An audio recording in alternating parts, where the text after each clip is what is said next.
prayer rally ng mga pamilya ng mga dinakip, ng mga pinaghihinalaang kasali ng katipunan.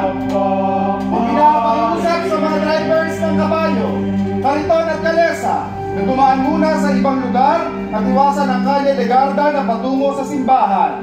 Lagda, General Hemsano Noble, Chairman, MMDA. Ang labo! Mga konyo kayo all, punyeta! Porque, sabihin mo sa akin, mga bopol kayong jumper kayo. Porque nakasunod ang mga parientes de Bobo na mga kosang dineklat ninyo. Di ba kabiling-bilingan ko, mga lecheng timang na mababa ang IQ? Ang sabi ko, anong sabi ko? In the silence of the night! Yes, Hihirit ka ba? Ano ba kayo? Mga bangag? Nagsihit-hit na naman kayo ng punyetero, mga chongki! Nagsipagsabu na naman kayong mga hinayupak na adik kayo. Patapon ko kaya kayo sa taal. Hindi sa tungero ko.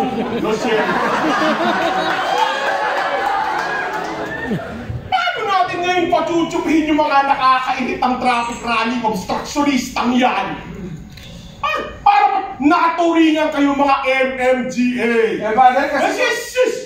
Shut up! Father! Fuck you! Sabi! Yes! Masama ito para sa image ko. Ang alam ng mga tao dito ay mabait ako. That's right. Ikaw ang humarap doon. Wait lang po. Basang-basa na yung papel ko dahil sa lecheng nobela ni Pepe Rizal. Pwede po bang iba na lang yung mga... Eksaktamento! Tanto! Kung basa na pala ang papel mo, ano pang ikinakatakot mo? Hoy! Sundalong Pulpol! Yes, Father. May isang oras ka para kumanta ang mga nakakulong dyan. Father, sabi po kasi nila wala naman po silang kinalaman sa...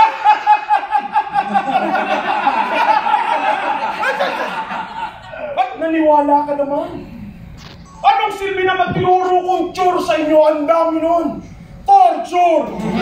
Water torture! Stomach puncture! Temperature! Chur ba chur? Ha? Daling mo sa kumpisalan at ako ang bahala sa kanila. Your timer starts now. Yes, Father! Mga republics. Why? Wala na tayo oras. We gotta put our act together. We have to look good. For the greater good. Para sa masa. Ang mga pare, kailangan banal pa rin tingnan ang mata ng mga masang yan. Kaya naman, hindi natin ipaparinig ang Metallica rock natin mga tune. Kundi ang ating super cool, Letterman sounding vocal na parang Gregorian chant. Kami ang mga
Kuya,